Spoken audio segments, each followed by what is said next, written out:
السلام عليكم ورحمة الله وبركاته.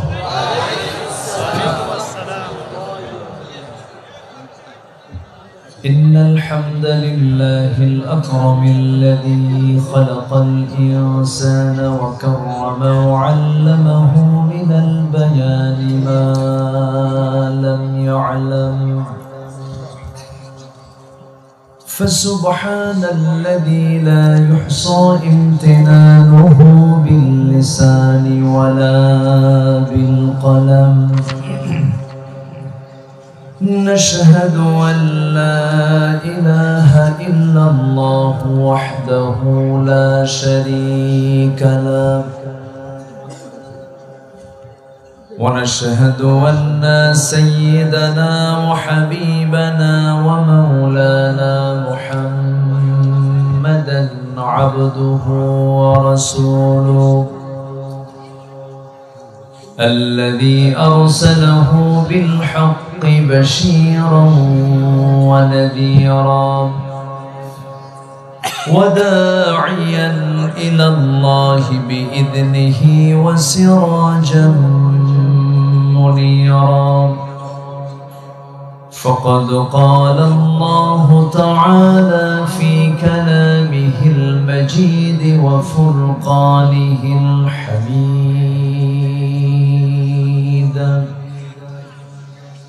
أعوذ بالله من الشيطان الرجيم.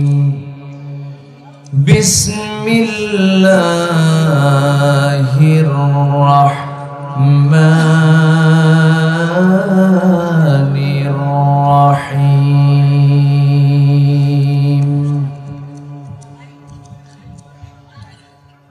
إن الذين يتلون كتاب الله وأقاموا الصلاة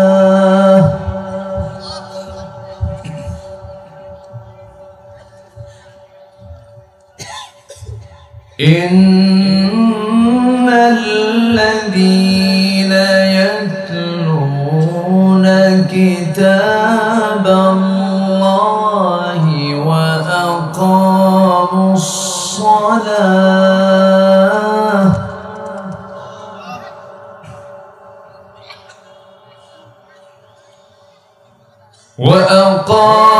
الصلاة وأنفقوا مما رزقناهم سرا وعلانية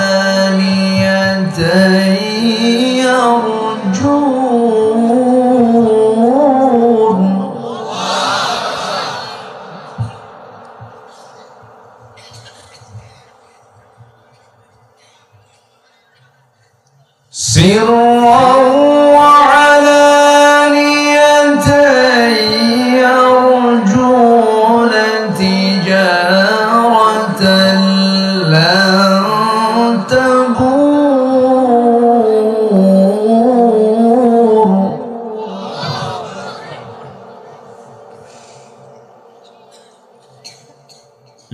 ليوفيهم أجورهم ويزيدهم من فضله إنه غفور شكور.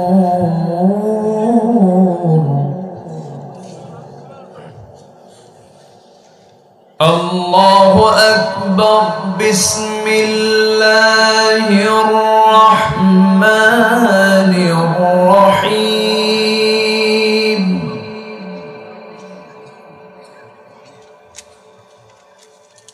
إن الله وملائكته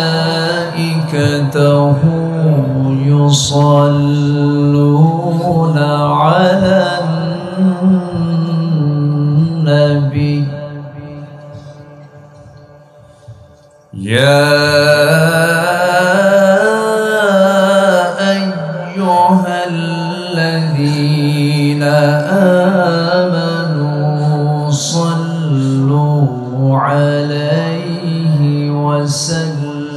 وسلموا تسليما اللهم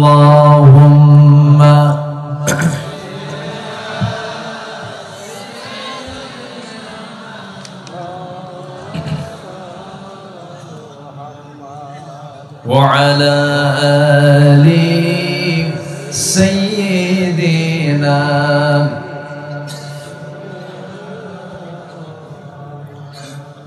সবাই বলুন বালাগাল উলা বিকামালিহি কাশাফাত তুজা বিজামালিহি حسنت جميع خصاله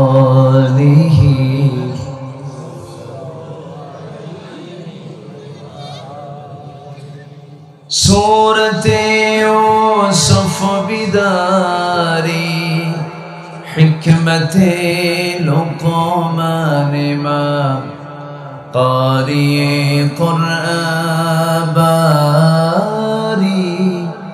يهدي لسان ما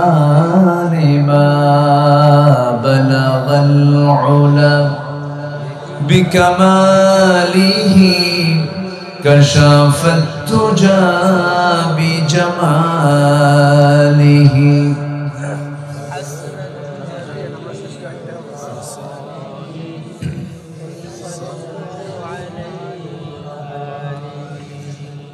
آمين কোরআনের সুর মাঝে শুনেছি যে নাম আজাদের সুর মাঝেও শুনেছি সে নাম ও নাম শুনেছি আমি আমার হৃদয় হে রাসূল নবীজি তোমায়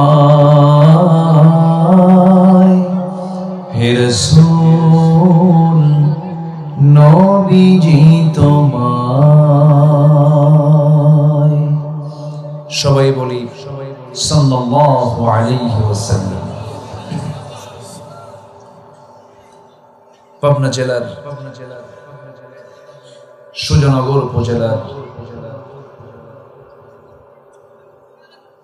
উলাট শাহাদত আফরোজা ওয়েলফেয়ার ট্রাস্টের নিমিত্তে প্রতিষ্ঠানের চেয়ারম্যান জনাব শাহাদত হোসেন সাহেবের মরহুম মৃত পিতা রুহের মাগফিরাত কামনার্থে প্রথম বার্ষিকী তাফসীরুল কোরআন মাহফিল 2025 ওয়েলফেয়ার ট্রাস্ট প্রাঙ্গণে অনুষ্ঠিত আজকের এই মহৎ আয়োজনের সম্মানিত সুযোগ্য সভাপতি শাহাদত আফরোজা ইতিমখানা হাফিজে মাদ্রাসার সম্মানিত সভাপতি জনাব শেখ জালাল উদ্দিন, আজকের এই মহৎ আয়োজনের সম্মানিত অনারেবল চিফ গেস্ট, বিশিষ্ট সমাজসেবক শিল্পপতি জনাব আব্দুল হালিম সাজ্জাদ সাহেব, আজকের এই প্রোগ্রামের বরেণ্য অতিথিবৃন্দ, হাজরাত উলামায়ে কেরাম, বিশেষ করে কথা বলেছেন আমার অনুজ, আমার স্নেহধন্য হাফিজ কারি মাওলানা জাকির হোসাইন, উপস্থিত হাজরাত উলামায়ে কেরাম, ফদলা ইজাম, সুশীল সমাজ, জাতির শ্রেষ্ঠ সন্তান, শিক্ষক মণ্ডলী, আজকের মাহফিলের প্রধান আকর্ষণ যাদেরকে নিয়ে আজকের এই সাজানো গোছানো বর্ণাঢ্য আয়োজন, তাওহীদের পতাকাবাহী, কালেমার ঝান্ডাবাহী, দ্বীন ইসলামের নূর শারদুল বীর মুজাহিদ, প্রাণ প্রিয় সম্মানিত দ্বীনী ভাইরা, আড়ালে বসে আছেন শ্রদ্ধেয়া সম্মানিতা মা বোনেরা।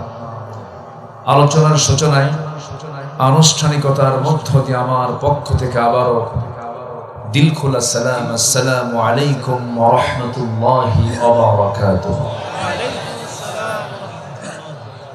সবাই কেমন আছেন? আমাকে প্রশ্ন করলে আল্লাহ তাআলা আমাকে তো আপনার সাথেই রেখেছেন। বলছি আলহামদুলিল্লাহ।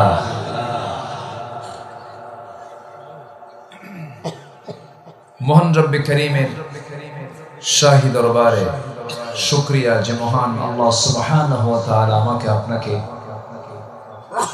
একটু অনুকূল পরিবেশ, নিশ্চিন্ত মনে কোরআন শোনার বলার একটা সুযোগ আল্লাহ পাক তৈরি করে দিয়েছেন।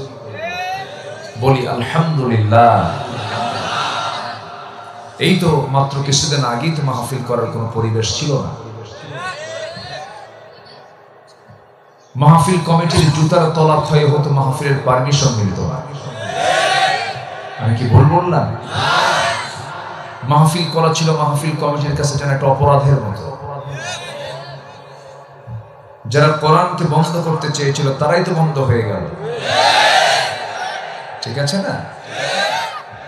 আল্লাহ পাক আবার চালু করে দিয়েছেন। বলি আলহামদুলিল্লাহ। চিৎকার মেরে বলছি আল্লাহুম্মা ইন্নী আসআলুকা আল হুদা ওয়াত তুকা ওয়াল আফাফা ওয়াল গিনা। সবাই বলি আল্লাহুম্মা আইন্নি আলা যিকরিকা ওয়া শুকরিকা ওয়া হুসনি ইবাদাতিকা। আমরা আল্লাহ তাআলা শুকর আদায় করে নিলাম। একটু উঠতে একটু দেরি হয়ে গেল। আমরা অনেক ওয়াজও শুনছি। ছোট বাচ্চার ভিতরে যে কলিজা, ও তো গোটাটাই কলিজা, ও তো কাঁপলই না। কোন কাঁপাকাঁপি আছে? একজন মানে দৃষ্টি আকর্ষণী করার মতো সে আবার শেষ করতে হয় কেমন, সে শেষও করবে। প্রত্যুৎপন্ন মতিত্ব বলে এটাকে, উপস্থিত প্রজ্ঞা। খুব সুন্দর। আল্লাহ তুমি তাকে বড় আলেম বানাও। আবার জাকির নায়েকের মতো ইংরেজিতে কথা বললো একজন। সুন্দর না? সন্তানগুলোকে আলেম বানাও, কাজে আসবে, কাজে আসবে। এটা হাফেজ ইঞ্জিনিয়ার বানাও, হাফেজ ডাক্তার বানাও, হাফেজ জজ বানাও। কথা বোঝেন নাই? তাহলে এগুলো কাজে আসবে। প্রেসিডেন্ট ওয়ার্ল্ডের একজন প্রেসিডেন্ট কিন্তু আছেন হাফেজ, রিসেপ তাইয়েব এরদোয়ান। প্রেসিডেন্ট ওয়ার্ল্ডে একজন প্রভাবশালী একজন প্রেসিডেন্ট, একজন হাফেজ। মিশরের প্রেসিডেন্ট সাবেক ডক্টর মোরসি একজন হাফেজ, যার সিনার মধ্যে কোরআন থাকে। এটা নূর, তো নূর আছে যেখানে, আলো আছে সেখানে জুলুমাত দূর হয়ে যায়। সমাজে এই যে পচন ধরেছে, এই পচন দূর করার জন্য কি দরকার বলেন? কি দরকার? কোরআন দরকার। সে কোরআন থেকে কিছু কথা বলতে চাচ্ছি। সবাই শুনতে রাজি আছেন তো? এর মধ্যে কোনো কিছু বাদ পড়েছে? সব কিছু আছে না নাই? শুধু নাই শব্দ বাদ দিয়ে সবই আছে। বলি আলহামদুলিল্লাহ। সে বিশাল গ্রন্থ থেকে আমি কিছু কথা বলতে চাচ্ছি। আমি যতক্ষণ আছি আপনি আমাকে সময় দেবেন তো নাকি? গতকালকে আমার মাহফিল ছিল বেশি দূরে না, সিলেট। আজকে পাবনা, আগামীকালকে কুমিল্লা। হ্যাঁ, তো আমারও পেরেশানি আছে। তবে আপনার চাইতে পেরেশানি কিন্তু আমার বেশি। অতএব আমাকে ছেড়ে কেউ যাবেন? আমাকে ছেড়ে কেউ যাবেন? সবাই থাকতে রাজি আছে তো? বিগত সকল সময়ের চাইতে এবার মাহফিলের পরিমাণ কমছে না বাড়ছে? আমার মনে হয় এলাকায় এটাই মনে হয় শেষ মাহফিল হচ্ছে নাকি। আরো মাহফিল আছে তো, কিন্তু হয়েও গেছে বহু বহু হচ্ছে, হয়ে গেছে, আরো হবে, হওয়া দরকার। আল্লাহ কবুল করুন। যত বেশি হবে জিকির হবে কার? আল্লাহ। আর বেশি হলে পরে তখন যাত্রা টাত্রা আসবে না, আকাম কুকাম হবে না। যারা মাহফিল কমিটির দায়িত্ব পালন করবে তারা কখনো যাত্রার কমিটির দায়িত্ব পালন করতে পারবে না। ওগুলো ভণ্ডামি বাদ দিতে হবে। মসজিদ মে নামাজ পড়ো, হোটেল মে শরাব পেও। মসজিদে নামাজ পড়ো, হোটেলে গিয়ে মদও খাও। আল্লাহ খুশি থাক, শয়তানও যেন বেজার না হয়। এই চরিত্র কি ইমানদারের না মুনাফিকের? ইমানদার না মুনাফিকের? আমরা কি হতে চাই বলুন? কি হতে চাই আমরা? ইমানদার। আসুন আমরা মূল আয়াতের দিকে যাই। আমি দুটো আয়াত আমি তেলাওয়াত করছি, আমি খুব বেশি সময় নেব না। আপনার বিরক্ত হওয়ার আগেই আমি শেষ করব। বিরক্ত মানে কি, আপনার মানে একটা টাইম থাকে তো, মনের শরীরের বিভিন্ন ভাবেই আমি আপনার বিরক্তির উদ্রেক হব না, খুব অল্প সময় শেষ করব। শুধু আমি দুটো আয়াতের একটু হক আদায় করার চেষ্টা করব, যেটাখান থেকে আমি তেলাওয়াত করেছি। একটু আসল মূল আলোচনার দিকে যাচ্ছি। এই পৃথিবীতে চলতে গেলে আমরা ব্যবসা শব্দ শুনলে আগ্রহ কমে না বাড়ে? বলেন বলেন। জানো ওই ব্যবসাটা না খুব ভালো। কি ভাই, কোন ব্যবসা? কি আগ্রহ আছে না নাই? আচ্ছা, আল্লাহ তাআলা এই জন্য এই আয়াতের মধ্যে বিজনেস ঢুকাইছেন। কি ঢুকাইছেন? বিজনেস। তিনটা কাজ কোন বান্দা যদি করে, তার বিজনেসে কোনোদিন লস হবে না। জোরে বলি সুবহানাল্লাহ। এটা কিন্তু আল্লাহ তাআলার নিজের বক্তব্য, কারো বক্তব্য নয়। আল্লাহ রাব্বুল আলামিন বলেন, ইন্নাল্লাযীনা ইয়াতলুনা কিতাবাল্লাহি ওয়া আকামুস সালাতা ওয়া আনফাকু মিম্মা রাযাকনাহুম সিররাও ওয়া আলানিয়াতান ইয়ারজুনা তিজারাতান লান তাবুর। জোরে বলুন আল্লাহু আকবার। নিঃসন্দেহে যারা নাম্বার ওয়ান, এক নম্বর যারা কাজ করবে, এক নম্বর কাজ হলো যারা আল্লাহর কালামটাকে তেলাওয়াত করবে। কি করবে বলেন? তেলাওয়াত করবে। তেলাওয়াতের আগে হলো কিরাআত। প্রথম যে ওহীটা নাযিল হয়েছে সেটা হলো কিরাআত। ইকরা, পড়ো। কার নামে? আসতে বলবেন না, কার নামে? আল্লাহর নামে পড়ো। প্রথম যে ওহীটা নাযিল হলো যারা মক্কায় গিয়েছেন, মক্কা নদূরে মাত্র 3 মাইল দূরে জাবালে নূর, জাবালে নূরের উপরের দিকে একটা গুহা আছে, ইদহুমা। সেই গুহার নাম হলো গারে হেরা। সেই গারে হেরার ভিতরে আমার নবীজি 5টা বছর ধ্যানমগ্ন থাকলেন। সেই 5 বছর ধ্যানমগ্ন থাকতে থাকতেই সেই জায়গায় সেই ফেরেশতা আসলেন, যে ফেরেশতা সকল পয়গম্বরদের মাঝে এসেছিলেন। জিবরাইল আমিন নবীর কাছে ওহী নাযিল করলেন, ইকরা বিসমি রাব্বিকাল্লাযী খালাক, খালাকাল ইনসানা মিন আলাক, ইকরা ওয়া রাব্বুকাল আকরামুল্লাযী আল্লামা বিল কলম, আল্লামাল ইনসানা মা লাম ইয়ালাম। জোরে বলুন আল্লাহু আকবার। নবী, আপনি পড়ুন কার নামে? আসতে বলবেন না, কার নামে? আল্লাহর নামে, যিনি মানুষকে সৃষ্টি করেছেন জমাট রক্ত থেকে, ঝুলন্ত থেকে। যোগ সদৃশ ছিল মানুষের। যখন আল্লাহ পাক মানুষ সৃষ্টি করে যখন সুরক্ষিত একটা জায়গার মধ্যে মার জরায়ুতে যখন রেখেছেন, এটা প্রথমে ছিল হলো আলাক, জোকের মতো দেখা যায়। বিশ্ববিখ্যাত একজন ভ্রূণ বিজ্ঞানী, ভ্রূণ তথ্যবিদ, এমব্রায়োলজির একজন গবেষক ডক্টর কেইট মুর, উনি এই এমব্রায়োলজির উপরে অনেক কিছু তথ্যপাথ্য দিয়েছেন।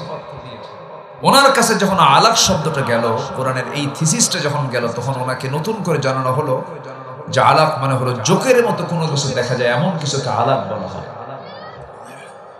উনি এটাকে মাইক্রোস্কোপ যন্ত্র দিয়ে দেখা শুরু করলেন, গভীর গবেষণা করে দেখেন কোরআন যে অর্থ দিয়েছে, কোরআন যে রায় দিয়েছে, এটাই রাইট। জোরে বলে সুবহানাল্লাহ। সম্মানিত বন্ধুগণ, এই বছর দুয়েক আগে কাতার থেকে দেশে আসছিলাম, দোহা টু ঢাকা। তো দোহা থেকে ঢাকার পথে আসতে নিয়ে আমি বিমানে চড়ি, মাঝে মাঝে চড়া হয়। তো বিশাল মানে জাস্ট মেঘের উপরে যখন বিমানটা চলতেছিল, নিচের দিকে তাকায় আমার চোখটা গেল সুদূর পর্যন্ত, চোখ আর পারল না, এত মেঘ, বিশাল মেঘমালা। তো ভাবলাম এই মেঘের কি ওজন আছে নাকি, আমি জানতাম না। একটু চিন্তা করলাম, এর ওজন যদি থাকে তাহলে তো কাম সারা। একটু সার্চ দিলাম, সার্চ দিয়ে দেখি যে না, মেঘের ওজনও আছে। বিজ্ঞান বলছে কিউমুলাস নামে কিছু মেঘমালা আছে যাদের ওজন হলো 10 লক্ষ টন। আল্লাহু আকবার। কিউমুনিম্বাস নামে কিছু কি বলে মেঘমালা আছে যাদের ওজন আরো বেশি। ভাবলাম দেখি তো কোরআনে আছে নাকি এই বক্তব্য। আল্লাহ রাব্বুল আলামিন ১৫০০ বছর আগে জানায় দিলেন, হুয়াল্লাযী ইউরীকুমুল বারকা খাওফান ওয়া তামআন ওয়া ইউনশিস সাহাবাত সিকাল।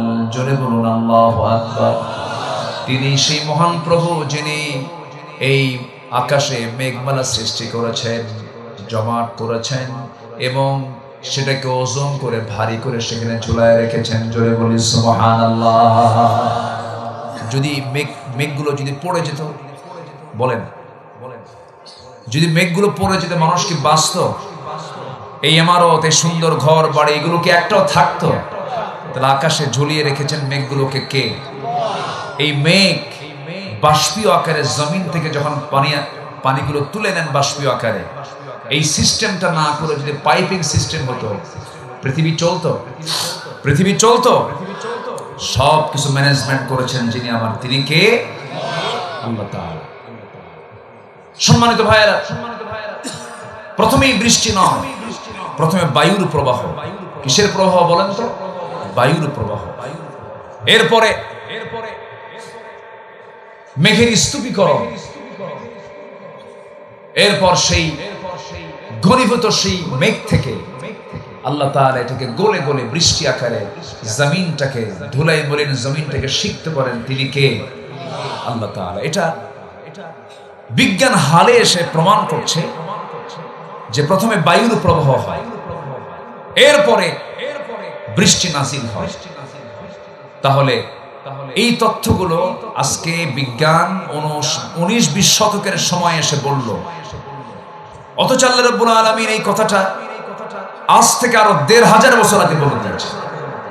জোরে বলি সুবহানাল্লাহ। তাহলে এখন বলুন তো, বিজ্ঞান প্রমাণ করলো না কোরআন থেকে ধার নিল? কোরআন থেকে ধার নিয়েছে।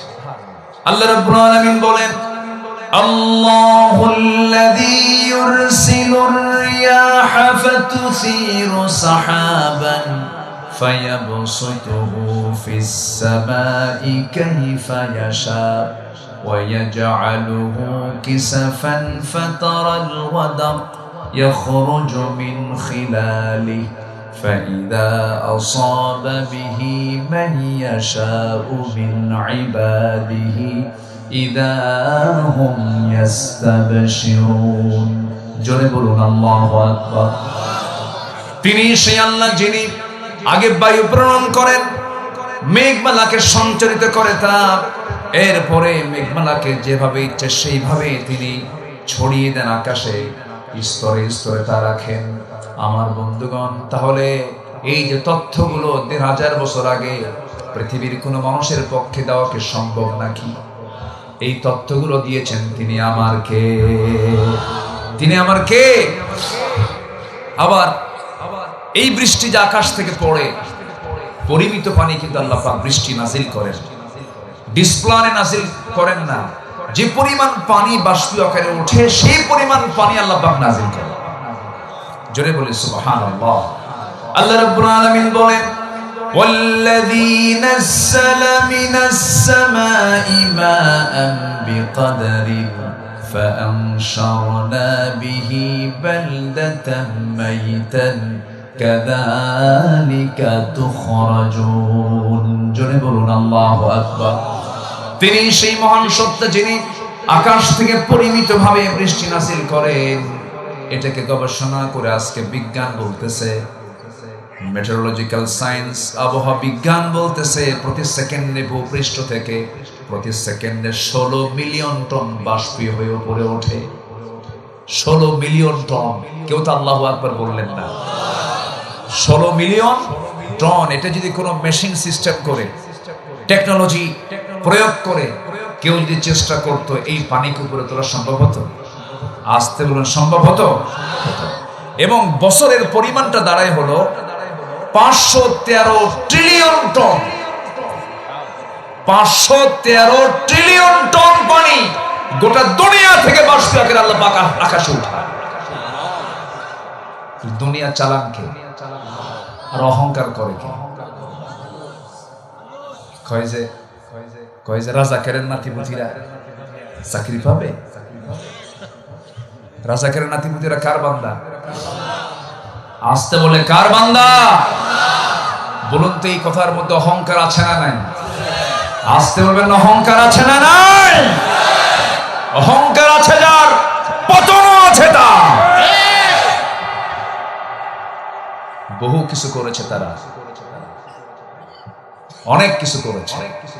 এই পাবনাতে দই বাজার 2014 সালে আমাকে লক্ষ্য করে গুলিও করা হয়েছে।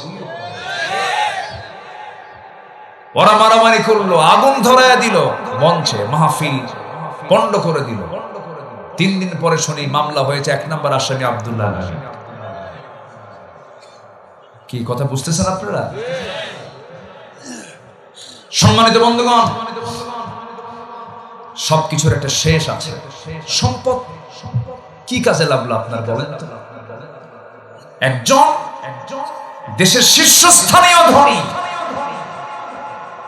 টপ লিস্টেড একজন ধনী, মাথা থেকে পা পর্যন্ত তার সবকিছু সাদা, মাথার চুল সাদা, দাড়ি সাদা, পাঞ্জাবি সাদা, পাজামা সাদা, জুতাও সাদা, মনে হয় কেবলই জিবরাইল আসমান থেকে নাজিল। এত টাকার মালিক, হেলিকপ্টার নিয়ে অপেক্ষার প্রহর গুনছিলেন নেত্রী যে দরবেশ ছাড়া কেমনে যায়। দরবেশ আসতে পারে না, দরবেশ উঠছে নৌকায় গিয়ে। মাথার চুল কালো বানাইছে, দাড়িটা কাটছে। ধর্মের ব্যবসা আমরা করি না, তারাই ধর্মের ব্যবসায় চ্যাম্পিয়ন, যারা মন মতো দাড়ি রাখে, মন মতো দাড়ি কাটে। শেষ পর্যন্ত নৌকায় চললো, নৌকার ভেরে না, নৌকার বেরে না। শেষ পর্যন্ত কোস্টগার্ড আইন মুখেছে, আমি কি একা আসছি? আমি তো জামাতের সাথে আসছি। কে কই যে দেখা যায় কে মাথার চুল কালো লোকটাকে ভালো করে দেখো, ওটাই দরবেশ। লাভ হলো কি? কোনো লাভ নেই। সম্মান চাইতে হবে কার কাছে? আপনি আল্লাহর সৃষ্টি আরেকজনকে বেইজ্জত করে আপনি সম্মান নেবেন, অসম্ভব, অসম্ভব। কষ্ট পাচ্ছেন নাকি? কথা বলি, কথা বলি, জোরে বলি ইনশাআল্লাহ। কয় কাজে লস নাই বলেন তো? বলেন কয় কাজে লস নাই? 3 কাজে। নাম্বার 1, আল্লাহর কালাম যারা তেলাওয়াত করবে।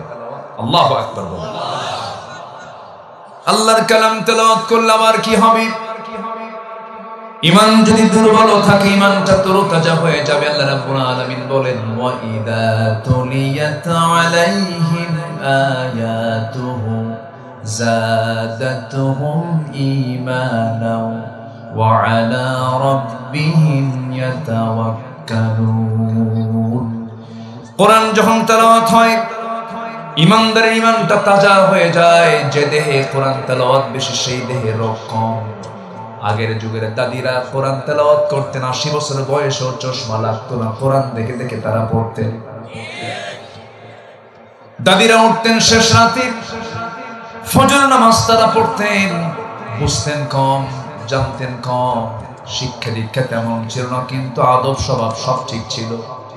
শ্বশুর শাশুড়িকে সম্মান করেছেন, মুরব্বীদেরকে সম্মান করেছেন। কিন্তু একটা প্রশ্ন যদি করি, বসে বসে ঘরে শাহাদাত ভাইয়ের সঙ্গে একটা কথা বলছিলাম, বললাম একটা প্রশ্ন আপনাকেও করবো। ওই জায়গায় বলেছি, বলুন তো আজকে যে তালাকের প্রবণতা বেড়েছে, এটা শিক্ষিত সমাজে বেশি না অশিক্ষিত সমাজে বেশি? বলেন, মূর্খরা বেশি তালাক দেয় না শিক্ষিতরা বেশি তালাক দেয়? দেশকে আগায় দিয়েছে মূর্খরা, পিছায় দিয়েছে শিক্ষিত নামের কলঙ্করা। শ্রমিক শ্রম দিয়ে দেশকে আগায় দিয়েছে। এরপর প্রবাসী, আধুনিক মালয়েশিয়াকে সাজিয়েছে আমার দেশের প্রবাসীরা, কাতারকে সাজিয়েছে আমার দেশের প্রবাসীরা, রেমিটেন্স পাঠালো প্রবাসীরা। মূর্খ মানুষ, তেমন এলেম কালাম নাই। প্রবাসী দেশকে আগায় দিল, শ্রমিক দেশকে আগায় দিল, কৃষক হার ভাঙ্গা পরিশ্রম করে দেশকে আগায় দিল, দেশকে পিছায় দিল কারা? শিক্ষিত নামের কিছু মূর্খ। কি কি ঠিক কিনা বলেন? মূল শিক্ষিত নয়, কারণ তাদের কিসের তেলাওয়াত নাই? কিসের তেলাওয়াত নাই? এখানে একটা ফুল বাগান সাজানো হয়েছে, একটা মাদ্রাসা বানানো হয়েছে। আমি জানেন ঢুকেই আমি খুবই আনন্দিত। আল্লাহ তুমি এই মাদ্রাসাকে কিয়ামত পর্যন্ত কবুল করে নাও।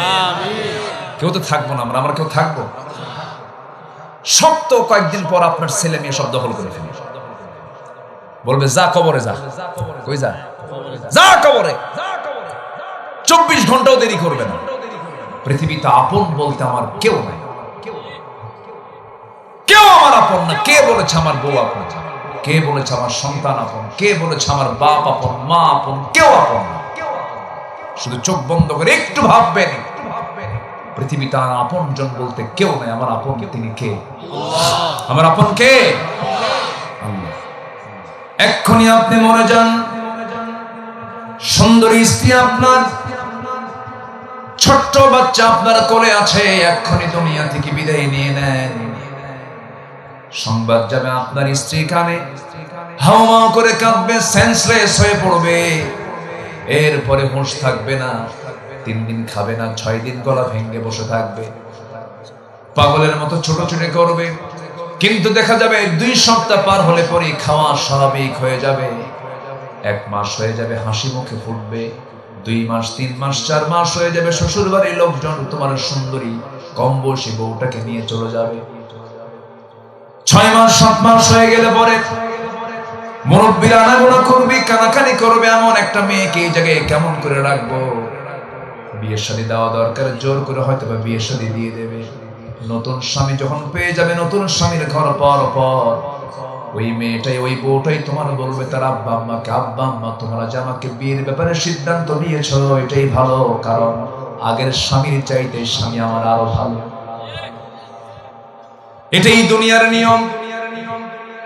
কেউ আমাকে মনে করবে না, আমাকে সব ভুলে যাবে। যিনি আমাকে কখনো ভুলবেন না, যিনি আমাকে কখনো ছাড়বেন না, তিনি আমার একমাত্র কে?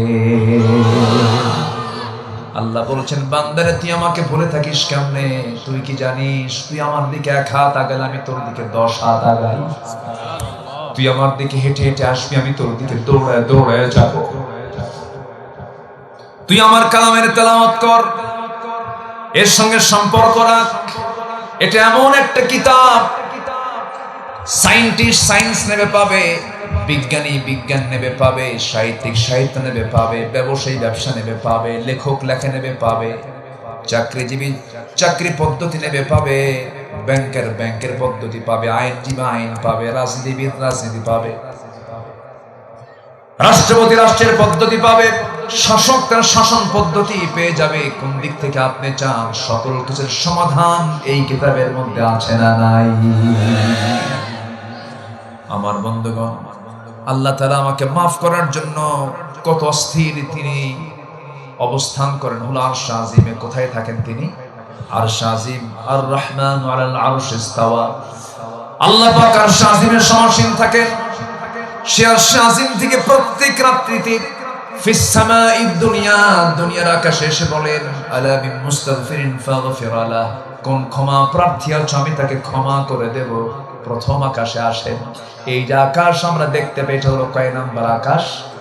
1 নাম্বার। বলেন কয় নাম্বার? এর উপর আরো কয়টা আছে? বলেন কয়টা আছে?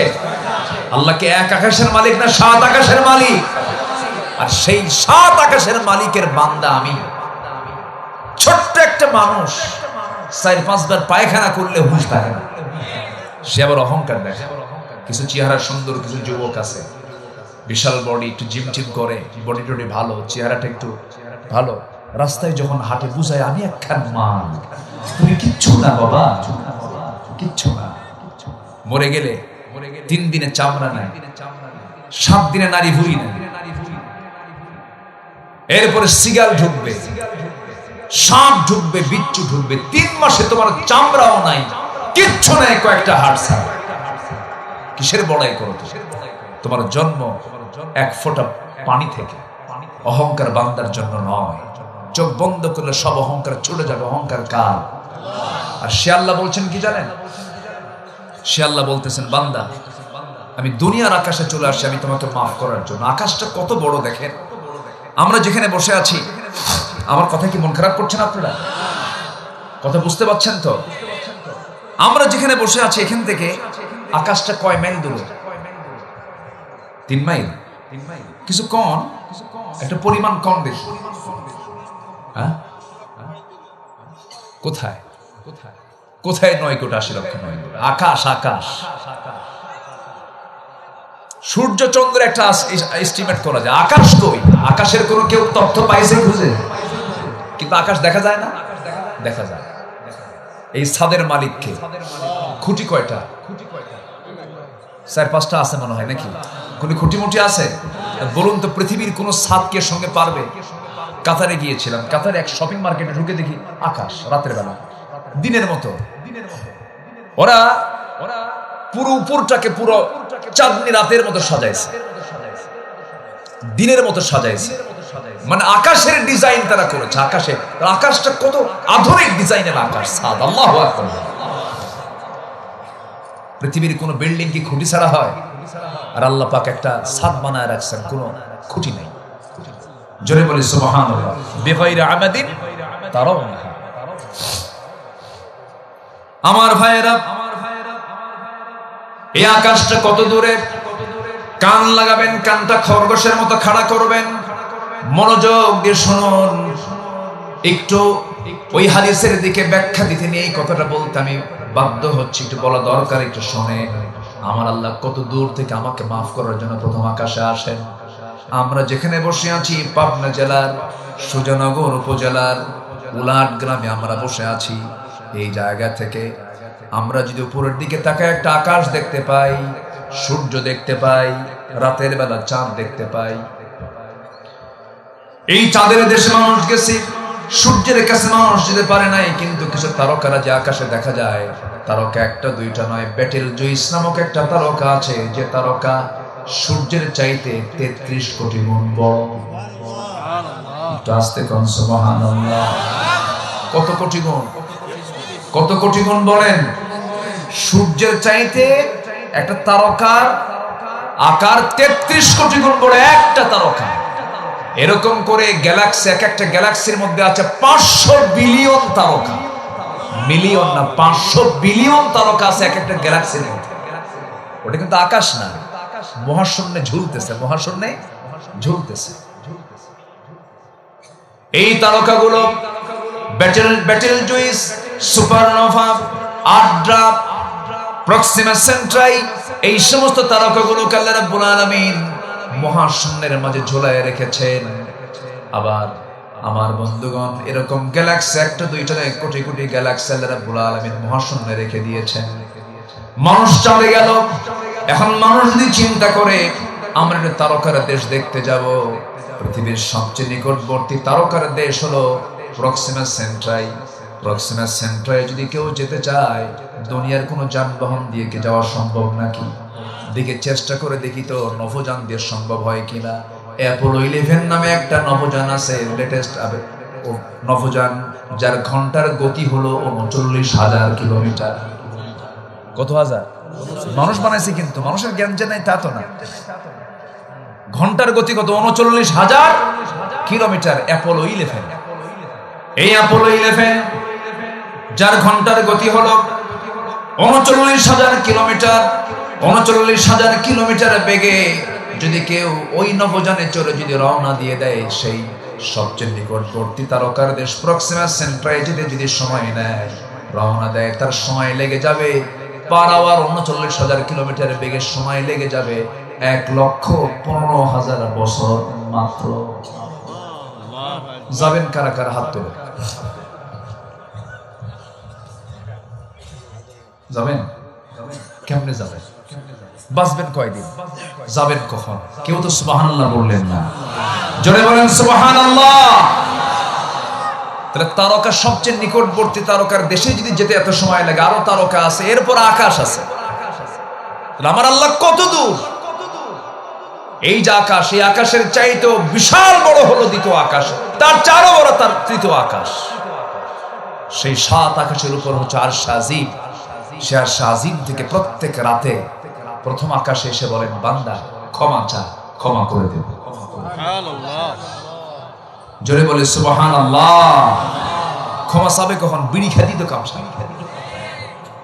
এত বিড়ি এই জাতি খায়, ওরে বাপরে বাপ। এই যে আসতেছিলাম ওখানে, যখন আসতে বহু লোক দেখলাম আসতেছে, এক একটা লোকের মুখ থেকে এক একটা বিড়ির গন্ধ।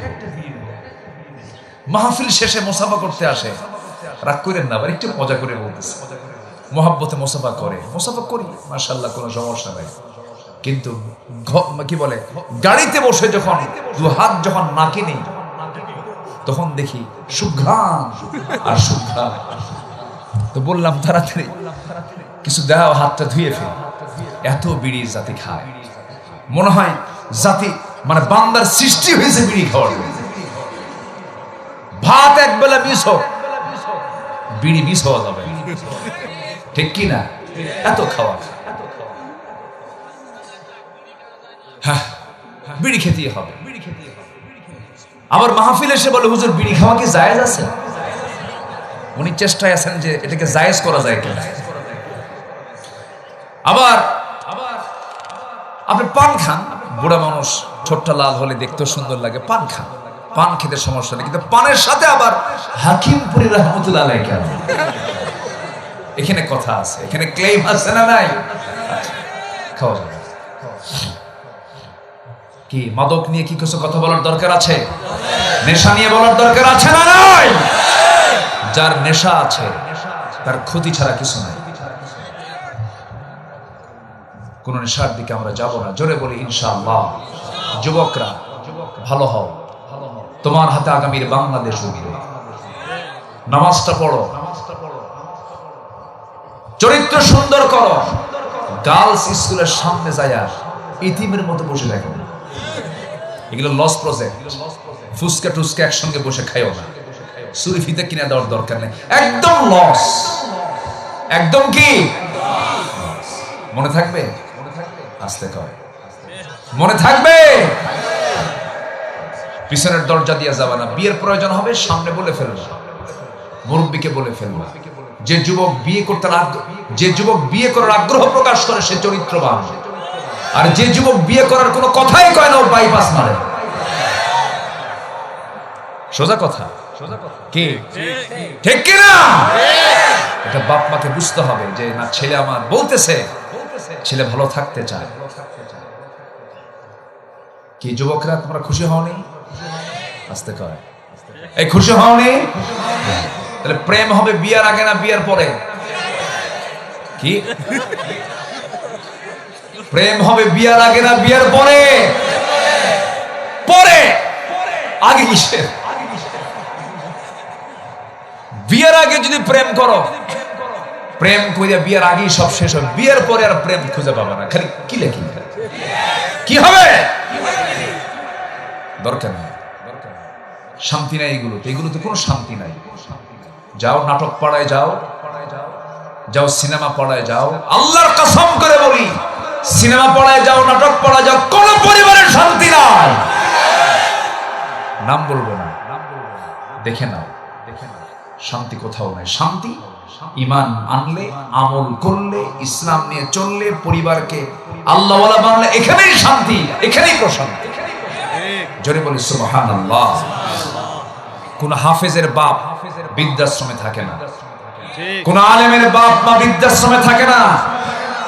বৃদ্ধাশ্রমে থাকে সেই সমস্ত অর্বাচীন অযোগ্য সন্তানের বাপরা, যারা ডাক্তার হয়েছে কিন্তু আদব শিখে নাই, শিক্ষা তার, নৈতিকতা তার মধ্যে না। ধানমন্ডি শান্তি কে বলেছে? মনে আছেন আপনাদের? ধানমন্ডির একজন বাসিন্দা, একজন অভিনেতার শ্বশুর বৈধ পিস্তল দিয়ে রাত 1টার দিকে লাইভে এসে মাথায় পিস্তল ঠেকায় বলল, আমি সুইসাইড করছি, আমার সবই ছিল কিন্তু কেউ আমার আপন না। সম্পদ থাকলে শান্তি মিলে না। শান্তি, রিজিক, এগুলোকে বরকতময় করার জন্য 1 নাম্বার ব্যবসার পুঁজি হলো কিসের সঙ্গে সম্পর্ক রাখা? কিসের সাথে? প্রতিদিন আমার শুরু হবে, অক্সিজেন ছাড়া মানুষ বাঁচে? ঈমানের অক্সিজেন কি তেলাওয়াত করা বলেন? ঈমানের অক্সিজেন কি তেলাওয়াত করা? কোরআন তেলাওয়াত করা। আমার বন্ধুগণ, আল্লাহ রাব্বুল আলামিন বলেন, ইন্নাল্লাযীনা ইয়াতলুনা কিতাবাল্লাহি ওয়া আকামুস সালাতা ওয়া আনফাকু মিম্মা রাযাকনাহুম সিররান ওয়া আলানিয়া। আল্লাহর কালাম যারা তেলাওয়াত করবে তাদের ব্যবসায় কোনো লস হবে না। আমার বন্ধুগণ, আল্লাহ তাআলা এই কালামের মধ্যে যত দৃষ্টান্ত দিয়েছেন, কোন দৃষ্টান্তই কিন্তু অকাজের জন্য নয়। আল্লাহ পাক এই সূরার মধ্যে, এই কিতাবের মধ্যে একটা সূরার নামই দিয়েছেন মাকরসা। কি নাম দিয়েছেন? মাকরসা নামে একটা সূরা। আল্লাহ পাক মশার কথা বলেছেন কোরআনে। কিসের কথা? কাফেররা কয়, মাযা রাদাল্লাহু বিহাদা মাসালা। কি দরকার ছিল আল্লাহর কাছে মশার উদাহরণ দাও কোরআনের মধ্যে? কি দরকার? মশা কি ছোটখাটো প্রাণী মনে হলো? কি ছোটখাটো? আচ্ছা, মশার ভয়ে মশারি আমরা টাঙ্গাই না? আমার ভয়ে মশাই দৌড়ায়। মশা দৌড়ায় না আমি বিপদে না মশা বিপদে? শক্তিশালী কে?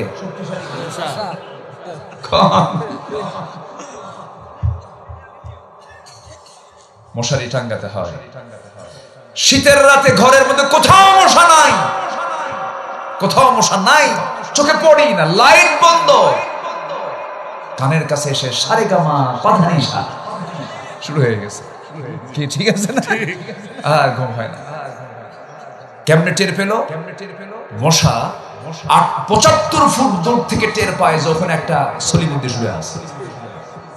তাহলে আমার চাইতে ওর ঘ্রাণ শক্তি কম না বেশি? আমার চোখে ধরা পড়লো না, কিন্তু মশার চোখে আমি ধরা পড়ে গেছি।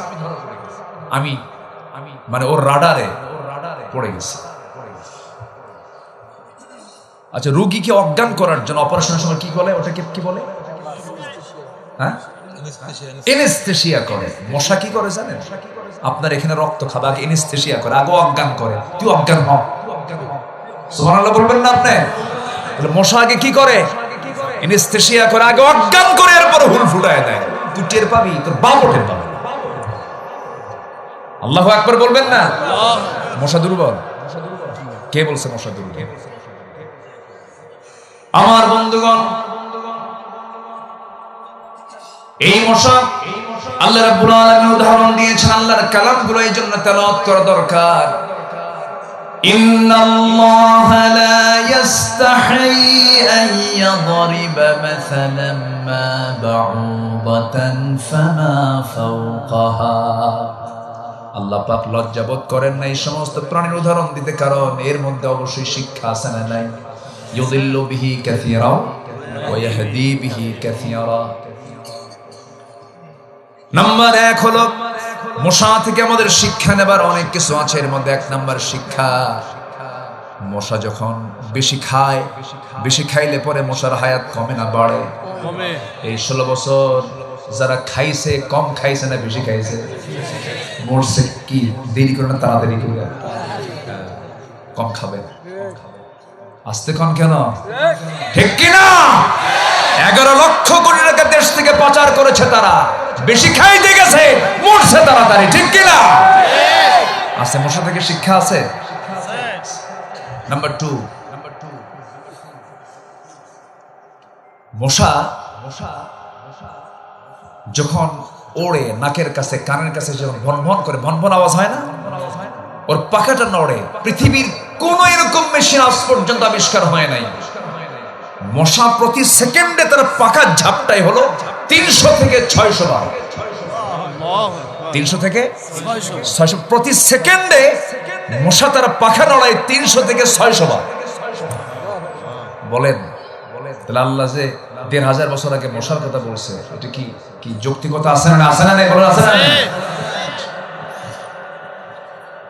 আরেকটা কারণ, সেটা হলো নমরুদ মরছে কিসের কামড় খায়? বলুন, কিসের কামড় খায়? মশার কামড়। আল্লাহু আকবার। তাহলে আল্লাহর কালাম কি তেলাওয়াতের দরকার আসেনি? আসেনি?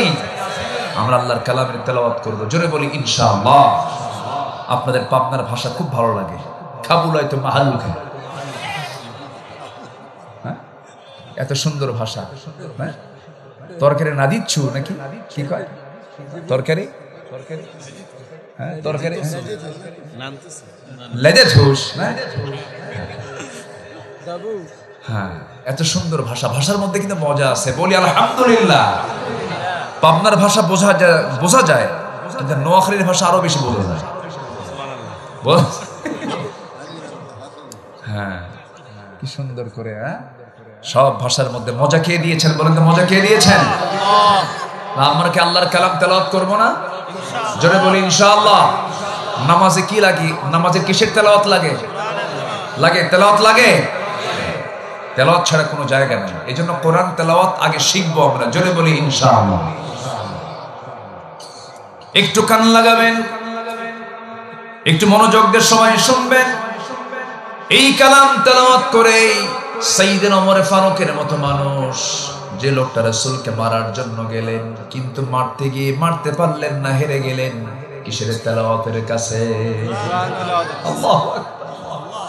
সাইয়েদনা ওমর ফারুক যখন রাসূলকে মারতে গেছেন তরবারি নিয়ে, আবু জাহেল বলে ফেলল, আমর ইবনে হিশাম বলে ফেলল, কে মারবে? মুহাম্মদ বিন আব্দুল্লাহকে। তরবারি উঁচু করে ওমর ফারুক বললেন, আমি মারবো। রওনা দিয়েছেন তিনি, কিন্তু পারলেন না, কারণ তার কানের মধ্যে ঢুকে গেছে আল্লাহর কালামের তেলাওয়াত। তাহা মা আনজালনা আলাইকাল কুরআন লিতাশকা। এই আয়াত যখন শুনলেন, সঙ্গে সঙ্গে তিনি চোখের পানি আটকাতে পারলেন না। আয়াতগুলো নিয়ে গিয়ে নবীর সামনে দাঁড়ায় চোখের পানি ফেলে ফেলে তরবারি নবীর পায়ের কাছে রেখে দিয়ে বলছে, আল্লাহর নবী, আপনাকে আজকে হত্যা করতাম, কিন্তু পারলাম না, কোরআন তেলাওয়াত আমাকে হারায় দিয়েছে। জোরে বলি সুবহানাল্লাহ। ওমর কি মানুষ হয়ে গেলেন দেখেন, কি ব্যক্তি হয়ে গেলেন তিনি। রাষ্ট্রের তহবিলে কিছু মধু ছিল। রাষ্ট্রের তহবিলে কি ছিল? মধু ছিল। সেই মধুটা রাষ্ট্রের তহবিলই ছিল, তার মধুর প্রয়োজন, তিনি অসুস্থ, মধু তাকে শরীরে প্রয়োগ করতে হবে, মধু নিচ্ছেন না। তিনি বললেন, জনগণ আমাকে যতক্ষণ পর্যন্ত রায় না দেবে আমার এই মধুটা নেওয়া আমার জন্য হারাম। জনগণ যদি আমাকে জায়েজ বলে দেয়, আমি তখন মধুটা আমি নিতে পারবো। আল্লাহু আকবার। আমার বন্ধুগণ, ওমর ফারুক রাদিয়াল্লাহু তাআলা আনহু, তার এক ছেলে বাজার থেকে ছোট্ট ঘোড়া কিনে এনেছেন। তিনি ঘোড়াটাকে বড় করে বিক্রি করবেন, মোটা তাজা করে বিক্রি করবেন। তার ছেলে ঘোড়া কিনে আনছে, কিন্তু ঘোড়াটাকে ঘাস খাওয়ায়। ওমর ফারুক যেখানে থাকেন সেটা হলো রাষ্ট্রের জায়গা, তার পিছনে একটা রাষ্ট্রের জায়গা আছে, সেখানে ঘাস জন্মায়। সেই রাষ্ট্রের জায়গার উপরে যে ঘাস জন্মায়, সেই ঘাস তার ছেলে সেই ঘোড়াকে খাওয়ায় আর ধীরে ধীরে বড় করে।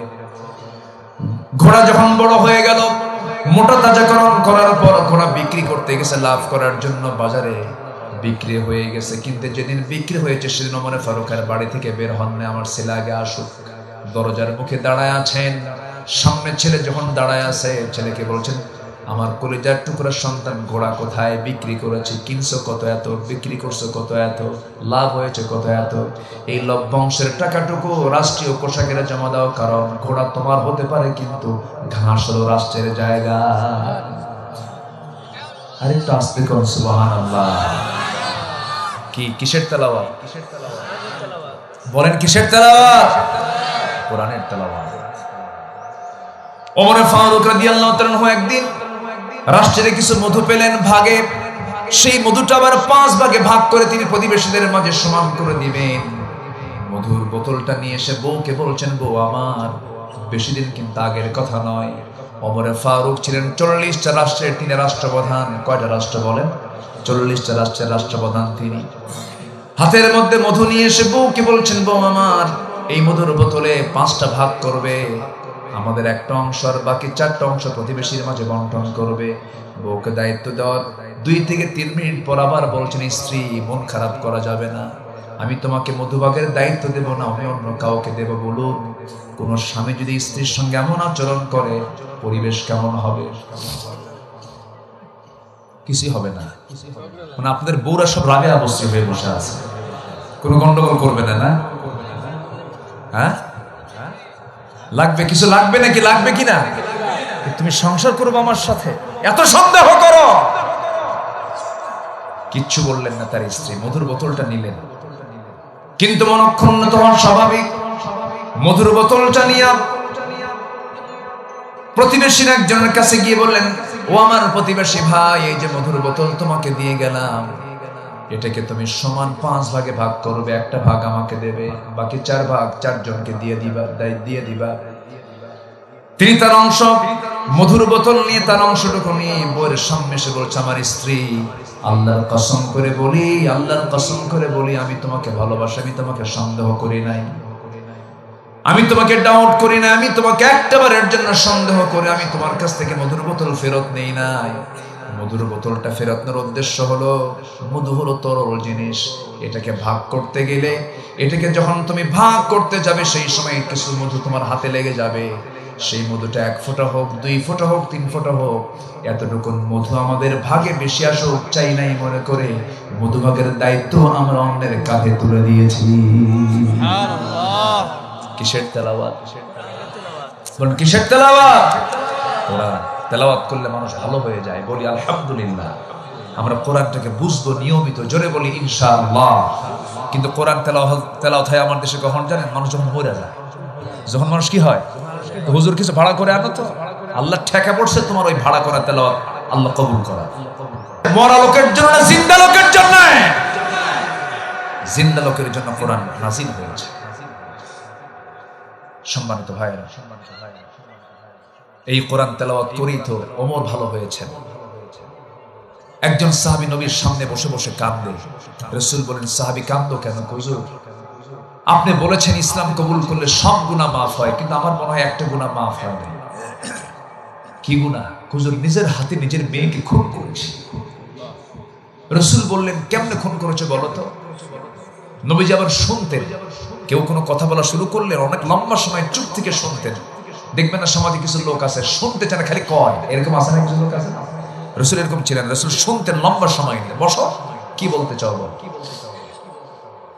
আমার নবীজি সামনে থেকে বসায় দিলেন, চোখে তার পানি টলমল করছে, কাঁদতেছেন। রাসূল বলছেন, কেঁদো না। সাহাবী, কি হয়েছে বলো? তিনি বলছেন, হুজুর, আমি যেদিন থেকে দিন গ্রহণ করেছি সেই দিন থেকে আজ পর্যন্ত কোনো রাত আমি ঘুমাতে পারি না, একটা বারের জন্য, একটা রাতের জন্য আমি ঘুমাতে পারি নাই।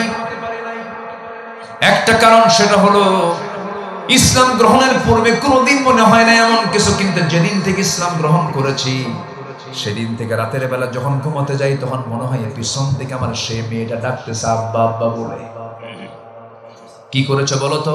খুঁজো। আমি আমার স্ত্রীর গর্ভে যখন সন্তান হলো সেই সময় বললাম, বাবার বাড়ি যাওয়ার সন্তান যদি ছেলে হয়ে নিয়ে আসবে, মেয়ে হলে জীবন্ত পুঁতে হত্যা করবে। পাঠায় দিলাম, সন্তানটা মেয়ে হয়েছে, বউটা আমাকে আড়াল করে সন্তান মেয়ে হয়েছে না বলে সন্তান মৃত হয়েছে।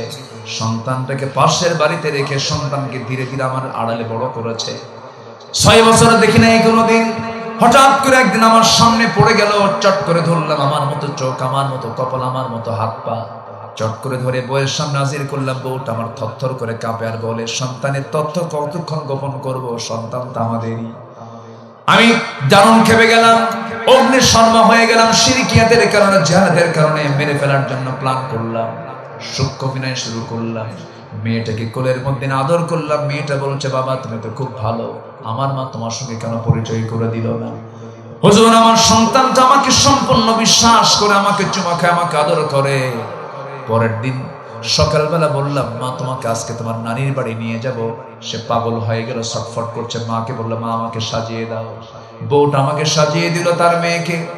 সাজগোজ করে মেয়েটাকে নিয়ে আমি যখন রওনা করলাম, চুমা দিলাম, আদর করলাম, মেয়ে আমার সঙ্গে রওনা দেওয়া শুরু করলো। কিন্তু সন্তান তো জানেন আমি কেমন পাষাণ পিতারে। হুজুর, আমি সন্তানকে নিয়ে আমি রওনা দিয়ে জঙ্গলের দিকে চলে গেলাম। মেয়েটার মুখ ছোট হয়ে গেছে। মেয়ে বলছে, বাবা এইদিকে যাও কেন, তুমি নানির বাড়ি না যাবা? কিচ্ছু বললাম না। জঙ্গল পার হয়ে সামনে গিয়ে আমি ঠিক দুপুর বেলা কোদাল হাতে নিয়ে গর্ত খনন শুরু করে দিলাম। মেয়েটা আমাকে বলছে বারবার, বাবা নানির বাড়ি কখন যাবে, নানির বাড়ি কখন যাবে, গর্ত কেন খনন করছো? কিচ্ছু বললাম না। গর্ত খনন করি হুজুর, সেই মেয়েটা আমার দাড়ির ভিতরে মাটিগুলো ছিটকে এসে পড়ে, আর আমার মেয়েটা আলতো করে সেই দাড়িগুলো সাফ করে দেয় আর বলে, বাবা নানার বাড়ি কখন যাবা? আমার ঘর্মাক্ত দেহ কোদাল মারতেছে, শরীরটা ঘেমে ঘেমে যাচ্ছে, আমার ঘামগুলো টপ টপ করে পড়তেছে। গামছা দিয়ে সেই ঘামগুলো মুছে মুছে দেওয়ার বলে, বাবা গর্ত কেন খনন করছো? কিচ্ছু বললাম না। গর্ত খনন যখন শেষ হয়ে গেল, এবার মেয়েকে বললাম, মা দেখো তো গর্ত খননটা কেমন হয়েছে। আমার মেয়েটা বিশ্বাস করে নিয়েছে। আমার মেয়েটা একটা মুচকি হাসি দিল। মুচকি হাসি দিয়ে যখন গর্তের কাছে চলে গেছে, গর্তের কিনারে গিয়ে উঁকি মেরে যখন দেখতেন, আমি পিছন দিকে চলে আসলাম। এমন জোরে সজোর আঘাত করলাম, এক আঘাতে এক ধাক্কায় মেয়েটা গর্তের মধ্যে পড়ে গেল। গর্তের মধ্যে যখন পড়ে গেছে, চিত হয়ে দুটো হাত এক জায়গায় করে বলছে, বাবা বুঝতে পেরেছি তুমি আমাকে এই জায়গায় কেন এনেছো। আজকে মার কথা সত্য হয়ে গেছে, তুমি আমাকে মেরে ফেলবে বাবা। তোমার কাছে একটা বারের জন্য, আজীবনের জন্য একটা বার প্রাণ ভিক্ষা চাই। আজকে যদি তুমি আমাকে বাঁচায় দাও, আমৃত্যু এই চেহারা তোমার সামনে আমি কোনোদিন দেখাবো না। বারবার আমাকে আপত্তি মিনিত করলো হুজুর, কিন্তু তৎকালীন সমাজের কারণে, শিরকিয়াতের কারণে, জাহালাতের কারণে দিলের মধ্যে কোনো রহমত পয়দা হলো না, মায়া পয়দা হলো না, মহব্বত পয়দা হলো না। হাতের মধ্যে পাথর নিলাম, পাথর নিয়া সন্তানটার কলিজা বরাবর যখন পাথর মেরে দিলাম, ফিঙ্কি দিয়ে রক্ত পড়া শুরু হলো। আব্বা আব্বা করে চিৎকার করে ডাকলো। মায়া দয়া হলো না, নিচের হাতি পাথর চাপা দিয়া, মাটি চাপা দিয়া, বালু চাপা দিয়া জনমের মতো শেষ করে দিলাম। হুজুর কয়েকটা রাত আজকে ঘুম হয় না আমার। বারবার সন্তানের ডাক যেন আমাকে ডাকতেছে, কে যেন পিছন থেকে ডাকে, এরকম মনে হয়। রাসূল সাহাবীকে জড়িয়ে ধরে বলছে, সাহাবী রে, দিন গ্রহণ করার কারণে তোমার এত বড় গুনাহ আল্লাহ রাব্বুল আলামিন তোমার জীবন থেকে সাফ করে দিয়েছে। আমার ভাইরে, অসভ্য মানুষগুলো, যেই সমাজের মানুষগুলো নিজের মাকে বিয়ে করত, সৎ মাকে বিয়ে করত, কাবাকে সামনে রেখে চতুর্দিকে তারা উলঙ্গ হয়ে তোয়াফ করত, সেই মানুষগুলো সোনার মানুষের রূপ নিলেন। আবু বকর তৈরি হলো, ওমর তৈরি হলো, আলী তৈরি হলো, ওসমান তৈরি হলো। এই যে জগৎধন্য মানুষগুলো সেই সমাজ থেকে বের করে টেনে এনেছেন কিসের তেলাওয়াত দিয়া? ইয়াতলু আলাইহিম আয়াতিহি কি ওয়া ইউযাক্কিহিম ওয়া ইউআল্লিমুহুমুল কিতাব ওয়াল হিকমাহ। জোরে বলি আল্লাহু আকবার। এক নাম্বার তেলাওয়াত। এক নাম্বার কি? তেলাওয়াত। কয়টা কাজে লস নাই? চলতেছে কয় নাম্বার? এই এক নাম্বার টেনে নিয়ে অযথা 2 দিন আলো। বহু কথা ছিল, এখন তো সময় নাই। ঘুরে দেখবো না? আচ্ছা দেখলাম না, আসেন দোয়া করি। খুবই সুন্দর, বলি আলহামদুলিল্লাহ। শীত কি একটু বেশি পড়ছে না? শীত এর চেয়েও বেশি ছিল, এর চেয়েও বেশি ছিল, আজকে কম। কিন্তু হঠাৎ করে আমার কাছে মনে হয়, আমি তো ওইদিকে ছিলাম, মনে হচ্ছে কুয়াশা খুব পড়তেছে, একটু কুয়াশা পড়েছে মনে হয়। কুয়াশা একটা রেস্ট্রিকশন। যাই হোক, আপনারা যারা এসেছেন মাহফিলে, আমি মনে করি এক একজন বীর মুজাহিদের ভূমিকা পালন করেছে। বলি আলহামদুলিল্লাহ। তবে সবাইকে কোরআন তেলাওয়াত করতে রাজি আছেন? নামাজ বাদ দিয়া, হ্যাঁ? নামাজে তেলাওয়াত আছে না নাই? 5 ওয়াক্ত নামাজ পড়বেন কারা কারা, একটু হাত তুলে দেখান। জোরে বলি ইয়া আল্লাহ, আরো জোরে ইয়া আল্লাহ। আমাদেরকে 5 ওয়াক্ত সালাত আদায় করা তৌফিক তুমি আল্লাহ দিয়া দাও। জোরে বলি আমিন। কষ্ট পেলেন? আচ্ছা, সম্মানিত ভাইয়েরা, নামাজ পড়লাম, বাপ মাকে ভাত দেই না, এদিকে আমার সন্তান তো সুজানগরে নাই, মনে আছে। কিন্তু পীর বাবার দরবারে গুরু পাঠায়। পীর বাবার দরবারে কি পাঠায়? গরু পাঠায়। যে গরু পাঠায় সে আরেক বলদ, যে ছাগল পাঠায় সে আরেক রাম ছাগল। আছে না নাই? বাবার দরবারে গিয়ে সেজদা মারে, বাবা বাঁচাও। ওই বাবা বাদ দিয়া তোমার বাপকে বলো, আব্বা তুমি আমার জন্য দোয়া করো, একদম আর শাজিনে দোয়া পৌঁছে যাবে। জোরে বলি সুবহানাল্লাহ। ভাইজানের তো আব্বা নাই না? দুইজনই নাই। আহা, আপনি সবার বড় না? আপনারও বড় আছে? মাশাআল্লাহ। সাদত ভাই সবার ছোট? আচ্ছা, জি আলহামদুলিল্লাহ। আল্লাহ তুমি এই পরিবারকে দ্বীনের জন্য কবুল করে নাও। বহু ধনী তো আছে দেশে, আমরা তো গোটা দেশে যাই। গতকালকে ছিল হলো ওই যে হারামাইন গ্রুপের যিনি চেয়ারম্যান, মাহতাবুর রহমান, তার বন্ধু আব্দুল করিম, এনআরবির চেয়ারম্যান, তাদের প্রোগ্রাম গতকালকে সিলেটে, সিলেট বিভাগের সবচেয়ে বড় মাহফিল গতকালকে ছিল। তো অনেক দেশের তো অনেকের সাথেই দেখা হয়, পরিচয় হয়। কত বড় বড় বড় গ্রুপ অফ ইন্ডাস্ট্রিজের মালিক তারা, কিন্তু দিনের ব্যাপারে তাদের আগ্রহ কম। আজকে যদি ধনীরা যদি দিনের দিকে ঝুঁকে পড়ত, দেশ আজকে অপসংস্কৃতির আগ্রাসনের শিকার হতো না। যখন আসলাম মাদ্রাসার সামনে, যখন দাঁড়ালাম, বুকটা শীতল হয়ে গেল। খুব সুন্দর, এত সুন্দর একটা মহৎ উদ্যোগ তিনি নিয়েছেন। আল্লাহ তুমি এই প্রতিষ্ঠানকে কবুল করো, জোরে বলি আল্লাহুম্মা আমিন। সকল সম্পদ যেন কল্যাণে ব্যবহার হয়। মানুষ খায় কতটুকু? খায় বেশি, খায় কি মানুষ বলেন তো? বেশি তো খায় না। সম্পদ যেন কল্যাণে আসে, সম্পদ যেন কাজে আসে, আল্লাহ পাক সেই তৌফিক সবাইকে দান করুন, জোরে বলি আমিন। রাসূল কালকে হাদিসটা বলেছে, আমি রাসূল বলেন, আমার কাছে যদি উহুদ পাহাড় পরিমাণ যদি সম্পদ আসতো, আমি 3 দিনও রাখতাম না, 3 দিনের মধ্যে এগুলো সব খরচ করতাম মানবতার কল্যাণে। আল্লাহু আকবার। রাসূল তো রাখেন নাই। মক্কার সবচেয়ে ধনী তিনি ছিলেন, খাদিজাকে বিয়ে করলেন, সবচেয়ে ধনী হলেন মক্কার রাসূল মুহাম্মদ সাল্লাল্লাহু আলাইহি ওয়াসাল্লাম। সব দিয়ে 3 মাস পর্যন্ত না খাওয়া। কয় মাস? চুলায় আগুনে জ্বলে না। বিশ্বনবীর ঘরে, বিশ্বনবীর ঘরে। আল্লাহু আকবার বলেন। এই যে সম্পদটাকে কাজে লাগাবো কার পথে? আল্লাহর পথে। আল্লাহ কবুল করুন, জোরে বলি আল্লাহুম্মা আমিন। বাপ মাকে ভাত দেওয়ার দরকার আছে না নাই? শুধু ভাত দিলেই হবে নাকি সেবা করা দরকার? একটা প্রশ্ন করি, মা বড় না বউ বড়? হ্যাঁ, ভালো করে কোন, মা বড় না বউ বড়?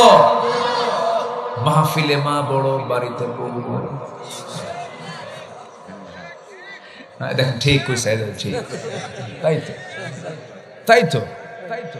মাহফিলে আসলে মার জন্য খুব দোয়া করে, কিন্তু বাড়িতে গেলে বউ মহাজন হয়ে যায়। আসতে কন কেন?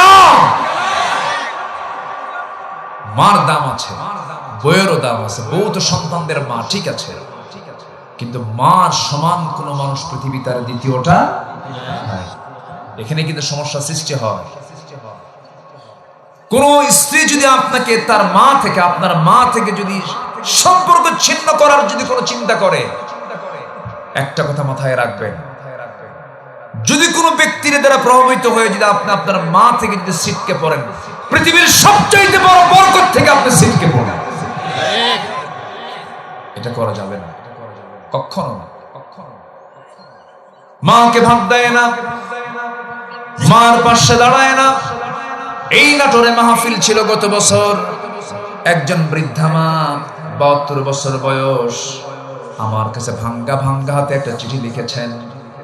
আমাকে বলছেন, হুজুর আমার বয়স 72 বছর, 3টা ছেলে 1টা মেয়ে, মেয়েকে বিয়ে দিয়েছি, 3টা ছেলেও বিয়ে করে নিয়েছে।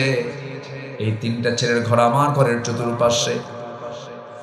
আমার বয়স 72 বছর, এই বুড়া বয়স আমি নিজে রান্না করে খাই। আর আমার ছেলেদের ঘর থেকে যখন রান্না বান্না হয়, সে রান্নার ঘ্রাণ এসে আমার নাকে ধাক্কা খায়। হুজুর দোয়া করবেন আমার সন্তানদের কলিজাটা যেন নরম হয়ে যায়। আমার বন্ধুগণ, অথচ সেই মা যখন ওই সন্তান 4টা যখন ছোট ছিল, ওই সন্তান 4টা যখন ছোট ছিল, যখন কে কে করে কাঁদতো, শীতের মধ্যে ঘন ঘন পেশাব পায়খানা করে দিত, সেই কঠিন সময়গুলোতে মা 1 হাঁড়ি রেঁধেছেন না 4 হাঁড়ি রেঁধেছেন। 1 হাঁড়িতে খাওয়াইছেন, 1 হাঁড়িতে মা 4 সন্তানকে খাওয়াতে পারলেন, কিন্তু 4 হাঁড়িতে 1 মার খাবার জোটে না। কি আমি কি ঠিক কি ভুল বলছি? মাকে ভাগ করে নেয়। মাকে কি করে নেয়? ভাগ করে নেয়। তোর কাছে 7 দিন, তোর কাছে 3 দিন, তোর কাছে 10। ছোট লোক কি আসতে গান কেন? ছোট লোক। 3 দিন, 4 দিন, 5 দিন, 7 দিন করে ভাগাভাগি। কিসের ভাগাভাগি এখানে? মা তার বোন যে ঘরে যাবে সেই ঘরে মা যাবে। কি আসতে গান কেন? যে ঘরে মা যাবে সেই ঘরে বরকত, সেই ঘরে কি বরকত। এগুলো করা যাবে না। আপনি কি জানেন মা যদি সিগন্যাল দেন আমার সন্তান ভালো, আল্লাহ বলবেন আমার ওই বান্দা ভালো। বাপ যদি বলেন যে আমার ছেলেটা ভালো, আল্লাহ বলবেন এই বান্দা আমার ভালো। রাত ৩টার দিকে আমি গত বছর একটা মাহফিলের স্মৃতিচারণ করছি। রাত ৩টার দিকে আম্মার সঙ্গে দেখা হয় না বহুদিন, মাহফিলে যাই, বিভিন্ন জায়গায় যাওয়া হয়। ৩টার দিকে আমি মাহফিল করে মাকে ফোন দিলাম। ১টার দিকে, মা আমি আসতেছি। বুড়া মানুষ, বাবা আসবা তুমি? হ্যাঁ। মোটামুটি ৪টা বেজে গেল। দরজায় গিয়ে নক করলাম, চট করে দরজা খুলে দিয়েছেন। বললাম মা তুমি কি ঘুমাও না? মা বলতেছে বাজান তুই কি খাবি? আমার তো টেনশন হয়েছে, রান্না বান্না করছি। কিন্তু আপনি ৩টার দিকে আপনার বউকে যদি বলেন আমি আসতেছি, ৪টার দিকে আসতেছি, রান্না বান্না করবা, ঠান্ডার মধ্যে রান্না বান্না করা যায় নাকি? একটা মানুষ কোনোদিন সন্তানের কাছে অভিযোগ কখনো দেয় না, তিনি হলেন মা। শাড়ি দিবেন না, কোনো ক্লেম নাই। কোনো কিছু কিনে দিবেন না, কোনো ক্লেম নাই। কিন্তু আপনি যদি কম দামি শাড়িও যদি কিনে দেন, কম দামি কোনো কিছু যদি নিয়ে যান, সেই মাটা সেই শাড়িটা একে ওকে দেখায় আর বলে জানো আমার ছেলেটা এই কাপড়টা আমারে দিছে, খুব খুশি। মা খুশি হয়ে যান। কিন্তু আপনার বউকে আপনি 4 ভরি পেটা স্বর্ণের চেন দিয়েছেন, বলবে তুমি আমার এই কেটে কি চেন দিলা? অমকের বউরে 6 ভরি স্বর্ণের চেন দিয়েছে। ভাইয়ের জন্য আপনি একটা কিনে দিয়েছেন, সে বলবে আমার ভাই কি কিনে আনছে, দাম কম।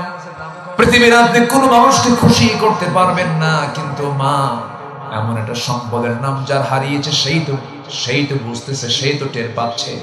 কিন্তু আপনার মার কাছে গিয়ে যদি আপনি সামনে গিয়ে শুধু যদি বলেন মা তোমার জন্য একটা আপেল কিনে আনছি, মা আপেলটা দেখে বলবে দে আপেলটা আমার হাতে দে। ছুরি দিয়ে কাটবে, বটি দিয়া কেটে কেটে টুকরো টুকরো করে বলবে বাজান তোর মুখটা শুকনা, তুই খা, তুই বেঁচে থাক। জোরে বলি সুবহানাল্লাহ। নিজের মুখে কোনো কিছু না তুলে নিয়ে সন্তানের মুখে তুলে দেয় একমাত্র কে?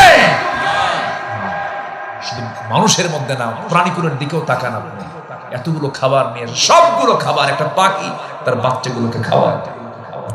এই মাতৃত্ব, এই মোহাব্বত কে তৈরি করে দিয়েছেন? আর সেই মা তোমার কাছে বিরক্ত হয়, সে মা তোমার কাছে বিরক্তকর মনে হয়। সে মাকে খাবার দিতে নিয়ে তোমার কৃপণতা আসে, হিসাব করো এত দিতে পারবো না। বাপ্পার খরচে কোনো হিসাব নাই, ঠিক কিনা? যা লাগবে বাপ মা এরকম কিছু চাইও না যে তুই আমার আকাশের চাঁদ দে, এরকম কিছু ডিমান্ড কি কোনো বাপ মার আছে না? বরং আপনি বেশি টাকা দিলে বলে এত লাগে না আমার, তুই নে এটা, তুই এটা কর, এত খরচ করিস কেন? ধমক মারে উল্টা, ঠিক কিনা? পৃথিবীতে দুজন মানুষকে কম দিয়ে সন্তুষ্ট করা যায়, সে দুজনকে বলেন কে? মার বাবা। আসুন না আমরা চেষ্টা করি হকগুলো আদায় করার জন্য। জি বাবার কথা বলা দরকার না, কে জানে কি কইলো এখানে। আচ্ছা একটা প্রশ্ন করি, মা বড় না বাপ বড়? বাপ ছোট। আজ থেকে বাপ ছোট। আচ্ছা বাবার দাম বেশি না মায়ের দাম বেশি? হ্যাঁ মায়ের দাম বেশি আর বাবার দাম নাই। আচ্ছা বাপ মা যদি নামাজে দাঁড়ায়, ইমাম কে হবে? তো মায়ের দাম যে বেশি, মা কি ইমাম বানান? এখন কোন কার দাম বেশি, ইমামের দাম বেশি না মুসল্লির দাম বেশি? পরিবারে গন্ডগোল লাগছে, একটা বিচারে বসবে, ছেলে মেয়ে স্বামী স্ত্রী সব বসছে, বিচারপতি কে? কেন মাকে বলেন? তাহলে বিচারপতির দাম বেশি না বিচার প্রার্থীর দাম বেশি? কি বলেন? হ্যাঁ, তাহলে বাবার দাম বেশি, মায়ের হকটা বেশি। মায়ের কি হক বেশি? দুধ খাওয়াইছে, বাপরে করতে হয় নাই। তারপরে মা ডেলিভারির যন্ত্রণা সহ্য করেছেন, করতে হয় নাই। পেটে ধারণ করা কি যে কষ্ট। যারা বাবা হয়েছেন তারা কিন্তু স্ত্রীর দিকে তাকালে অনেকটা টের পান কষ্টটা কি। একটা জীবিত মানুষ আরেকজন জীবিত মানুষের পেটে টানা, নড়াচড়া হয় না, ডান কাত হলে বাম কাত হয় না, বাম কাত হলে চিত হয়ে শোয়া লাগে, পিঠ লেগে যায়, ভিতরে শুধু খেলে 4500 বার মার কলেজায় গিয়ে আমরা লাথি মেরেছি পা দিয়া। কত হাজার বার? 4500 বার। সায়েন্স বলছে 9 মাসে।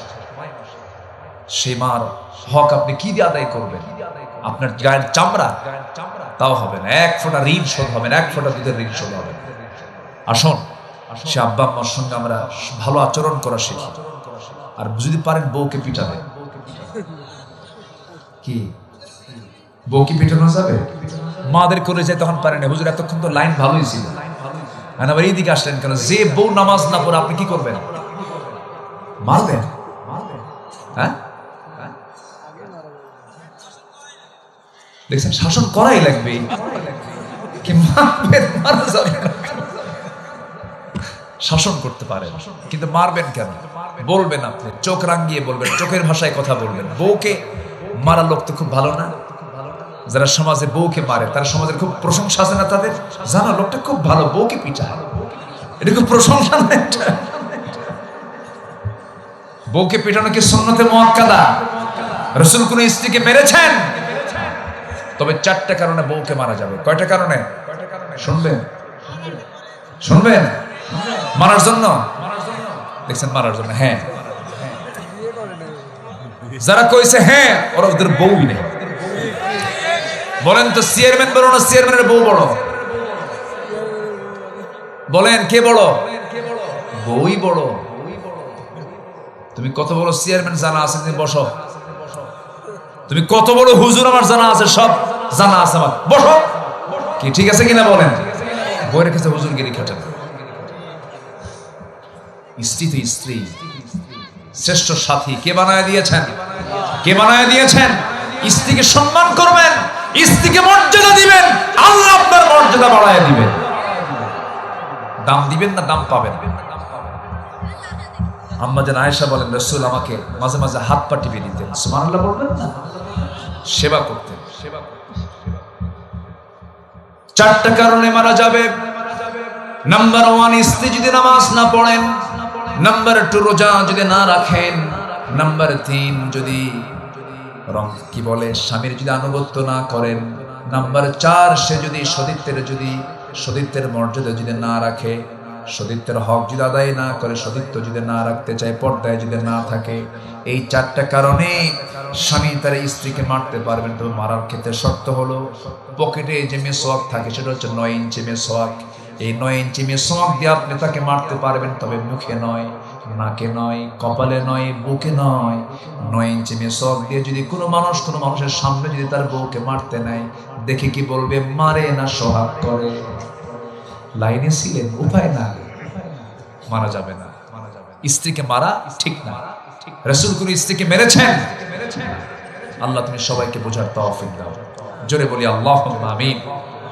প্রচুর কুয়াশা পড়ছে, আপনার গায়েও পড়ছে। যতটুকু হয়েছে আমরা বলে ফেলি আলহামদুলিল্লাহ। আরো 2টা। হ্যাঁ, জি জি জি, হ্যাঁ। ওয়া আকামুস সালাহ। নাম্বার 2 হচ্ছে যারা নামাজ কায়েম করবে। যারা কি করবে? নামাজ কায়েম করবে।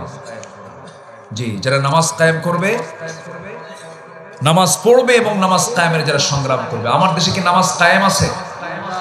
আমার দেশে কি নামাজ কায়েম আছে? নামাজ কায়েমের সংগ্রাম করা ফরজ। নামাজ কায়েমের সংগ্রাম করা কি ফরজ? এটা 2 নাম্বার। নাম্বার 3 হলো ওয়ানফিকু মিম্মা রাযাকনাহুম সিররান ওয়া আলানিয়া। যারা আল্লাহর পথে খরচ করে গোপনে প্রকাশ্যে, গোপনে প্রকাশ্যে। বাম হাত দিয়েছে ডান হাত জানে না, ডান হাত দিয়েছে বাম হাত জানে না। আল্লাহ পাক বলেছেন আমি তাকে আরশ আজিমের ছায়ায় জায়গা করে দেব। জোরে বলে সুবহানাল্লাহ। শেষ। ও অটোপাসের মতো হয়ে গেল। এরকম শ্রোতাই তো দরকার। আলহামদুলিল্লাহ, উনি ফজর পর্যন্ত থাকতে রাজি আছে। জি আলহামদুলিল্লাহ। মাহফিল প্রত্যেক বছর হোক, সবাই চান না ইনশাআল্লাহ? আল্লাহ তুমি মাহফিলকে কবুল করো। জোরে বলি আমিন। একটা প্রশ্ন আসছে, অন্য মানুষের সম্পদ বা জমি জোরপূর্বক যদি কেউ দখল করে খায়, এর সম্পর্কে আল্লাহর শাস্তি সম্পর্কে কঠিন। আচ্ছা, হ্যাঁ, সম্পদ যদি কারো 1 বিঘত পরিমাণ, বুখারী শরীফের হাদিস আসছে যে যদি কেউ কারো সম্পদ, যদি 1 বিঘত পরিমাণ সম্পদ যদি কেউ কারো জবরদখল করে, কিয়ামতের দিন আল্লাহ পাক তার উপরে 7 তবক আসমান জমিন চাপায় দেবে। যেরকম নাউজুবিল্লাহ। আবার কারো জমিতে না হাঁটতে দেওয়া, আপনার সম্পত্তি কিন্তু আপনি হাঁটতে দিচ্ছেন না, খোঁটা মারতেছেন। খোঁটা মারা লোক তো মনে হয় সোজা মানুষ আছে না? নাই বলেন তো? আছে। আপনি হাঁটতে দিচ্ছেন না, কিন্তু কাকে হাঁটতে দিচ্ছেন না? কার বান্দা? কার বান্দা? আরে জমিটা মূলত কার? আজকে CSRS MR এগুলো না হয় আজকে আপনার নামে আছে, কিন্তু মূলত জমিনের মালিকানা কার? আপনি আল্লাহর বান্দাকে আটকে রাখতে পারেন না। কিন্তু জমিও জবরদখল এই সমস্ত কাজগুলো ইমানদার কখনো করতে পারে না। আল্লাহ পাক তুমি সবাইকে বোঝার তৌফিক দিয়ে দাও। আল্লাহ তুমি আমাদের এই মাহফিলকে তুমি আল্লাহ কবুল করে নাও। মাদ্রাসা 250 ছাত্র, আজকে 10 জন ছাত্রের মাথায় দস্তরবন্দি হলো, 10 জন হাফেজ কোরআন, যার সিনায় কোরআন থাকে আল্লাহর তারা স্পেশাল বান্দা। আল্লাহু আকবার বলেন। কি বান্দা বলেন? স্পেশাল বান্দা, তাদের আল্লাহর একদম নির্বাচিত বান্দা। হাফেজদেরকে সম্মান করবেন, আল্লাহ নিজেও হাফেজ। ওয়া ইন্না লাহু লাহাফিজুন, আল্লাহ নিজে হাফেজ, হাফেজদেরকে সম্মান করবেন। এই পৃথিবীতে আমাকে যদি কেউ প্রশ্ন করে সবচেয়ে সম্মানিত লোকটাকে, আমি বলি হাফেজ, এক নাম্বার। আল্লাহ তুমি সবাইকে বোঝার তৌফিক দিয়ে দাও। জোরে বলি আল্লাহুম্মা আমিন। কিসের শাস্তি বলে দিলাম তো, 7 তবক আসমান জমিন তার মাথায় চাপিয়ে দেওয়া হবে। বুখারী শরীফের হাদিস এটা। আপনি মনে ঘুমিয়েছিলেন, অনেক রাত হয়ে গেছে তো। সবাই বলে সুবহানাকাল্লাহুম্মা ওয়া বিহামদিকা আশহাদু আল্লা ইলাহা ইল্লা আনতা আস্তাগফিরুকা ওয়া আতুবু ইলাইকা। আমার আজকে বিশ্বাস যে আজকের মাহফিলে যারা আসছেন না, একদম খাস শ্রোতা, একদম যারা ওই যে ধান আর চিটা আছে না, চিটাগুলো কি চলে যায়, ঠিক আছে, বিক্রি হয়, কিন্তু কাজের না তো। কিন্তু আজকে যারা আছেন চিটা বাদে সব ধান, বলি আলহামদুলিল্লাহ। আমি শ্রোতাকে দেখে তো টের পাওয়া যায়। তো থাকুন, আমরা এখন আল্লাহর কাছে চাবো, আল্লাহর কাছে দোয়া করবো। এটা এমন মাহফিল, এই মাহফিলে কোনো কালেকশনও নেই। আলহামদুলিল্লাহ বলবেন না? কালেকশন মুক্ত মাহফিলের একটা বরকত আছে আলাদা। আল্লাহ তুমি এই মাহফিলকে বরকতময় করে দাও। জোরে বলি আল্লাহুম্মা আমিন। শাহাদত ভাই তার আব্বা আম্মার জন্য দোয়া চেয়েছেন। আমার ভাই তার আব্বা আম্মার জন্য দোয়া চেয়েছেন। আপনি আপনার আব্বা আম্মাকে দেখছেন তো না? মনে আছে? ও তাহলে তো আপনি, ও আচ্ছা, জি ও জি জি, ওর মা তো ছিলেন। হ্যাঁ, আমি তো দেখ,